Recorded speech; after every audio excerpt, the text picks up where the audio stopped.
বোকাৰ পদুম হৈ জিলিকিল ডেৰগাঁৱৰ খনিকৰৰ ভাগ্যশ্ৰীৰ দাবী। সদ্য ঘোষিত স্নাতক চূড়ান্ত পৰীক্ষাত ডেৰগাঁও কমলদুৱাৰা মহাবিদ্যালয়ৰ পৰা ইংৰাজী বিষয়ত ডিব্ৰুগড় বিশ্ববিদ্যালয়ৰ ভিতৰত প্ৰথম শ্ৰেণীৰ তৃতীয় স্থান অৰ্জন কৰি সফলতা অৰ্জন ভাগ্যশ্ৰী। দৰিদ্ৰতা যে কেতিয়াও শিক্ষাৰ ক্ষেত্ৰত হেঙাৰ হ'ব নোৱাৰে তাকে প্ৰমাণ কৰিলে ডেৰগাঁও সমীপৱৰ্তী মিছামৰা খনিকৰ গাঁৱৰ ভাগ্যশ্ৰী দেৱীয়ে। এতিয়া টকাৰ অভাৱত থমকি ৰৈছে ভাগ্যশ্ৰী। সহৃদয় লোকে ভাগ্যশ্ৰীক পঢ়াৰ ক্ষেত্ৰত আৰ্থিকভাৱে সহায় আগবঢ়াব বিচাৰিলে গুগল পে নম্বৰ 6002746373 আগবঢ়াব পাৰিব কিছু আৰ্থিক সহায়। আপোনালোকৰ অকণমান সহায়ে ভাগ্যশ্ৰীৰ মুখত হাঁহি বিৰিঙাব। তুমি ক'ৰপা ডিব্ৰুগড় ইউনিভাৰ্চিটিৰ অধীনত ক'ৰপা পাছ কৰিছা কেনেদৰে কোৱাচোন? নমস্কাৰ, মই ভাগ্যশ্ৰী দেৱী। মোৰ ঘৰ খনিকৰ গাঁৱত। মই বৰ্তমান সদ্য ঘোষিত যি স্নাতক চূড়ান্ত পৰীক্ষা মই ডিব্ৰুগড় বিশ্ববিদ্যালয়ৰ পৰা প্ৰথম শ্ৰেণীৰ তৃতীয় স্থানত উত্তীৰ্ণ হৈছোঁ। ক'ত পঢ়িছিলা তুমি BA? মই ডেৰগাঁও কমলদুৱাৰা মহাবিদ্যালয়ত BA পঢ়িছিলোঁ। ঘৰত কোন কোন আছে? ঘৰত মোৰ মা, দেউতা, ভাইটি আৰু বৰমা আছে। তুমি হাইস্কুল আৰু হাই ছেকেণ্ডেৰী ক'ত পঢ়া?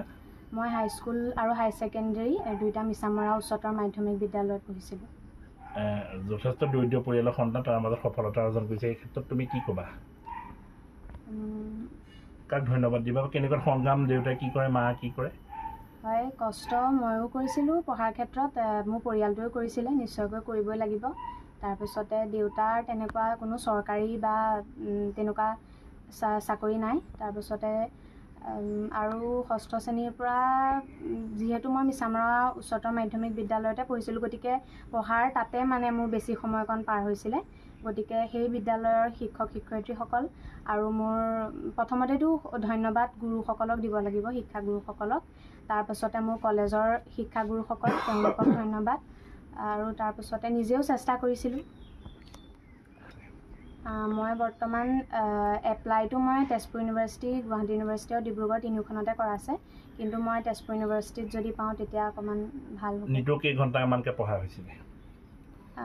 নিতৌ কলেজৰ আচলতে ফাইনেল যিটো আমাৰ 6th ছেমিষ্টাৰ, তেতিয়া অকণমান পঢ়াৰ সময়টো কমি গৈছিলে, মানে আমি এণ্ট্ৰেঞ্চৰ কাৰণেও পঢ়িব লগা হৈছিলে। গতিকে 8-9 ঘণ্টাটো হৈছিলে বাৰু, 8-9-10 ঘণ্টাও কেতিয়াবা হৈছিলে। হবি কি পঢ়াৰ বাদ দিও কি কৰি ভাল পোৱা? মই মাজে মাজে কেতিয়াবা ছবি আঁকো, স্কেটচিং কৰোঁ, তাৰপাছতে বেডমিণ্টন খেলোঁ। তুমি সহৃদয়মান কোনোবা ব্যক্তি বা অসম চৰকাৰ হওক তেনেকুৱা কিবা সহায় আমাৰ যোগেদি বিচাৰিবা নেকি পঢ়াৰ ক্ষেত্ৰত? কি ক'বা? হয়, সহায় পালে নিশ্চয়কৈ ভাল হ'ব, যিহেতু দেউতাই চেষ্টা কৰি আছে আৰু দেউতাই বিচাৰিছে মই পঢ়াটো, পৰিয়ালৰ প্ৰতিজন আমাৰ সদস্যই বিচাৰিছে মই পঢ়াটো, গতিকে সহায় পালে নিশ্চয়কৈ সুবিধা হ'ব। কন্যা ক্ষেত্ৰত ক'বলগীয়া মানে একো নাই, তাই যিটো পঢ়িম বুলি ভাবিছে সেইটোত মই পঢ়িবলৈ মই তাইক অনুমতি দিছোঁ, কিন্তু মই অকণমান আৰ্থিক দুৰ্বল পইচা পাতিৰ ক্ষেত্ৰত। এই পইচা পাতিৰ ক্ষেত্ৰত তাৰমানে কোনোবাই যদি অকণমান সহায় কৰে মই নিঠৌ। আপুনি কি কৰে? মই দিন হাজিৰা আৰু কইনাৰ সফলতাক লৈ মই যথেষ্ট উপকৃত হৈছোঁ, কিন্তু তাই যি ধৰণে তাইক পঢ়ুৱাই নিব লাগিছিলে সেইধৰণে আমি পৰা নাছিলোঁ। তাৰ মাজতেই সফলতা? তাৰ মাজতেই সফলতা।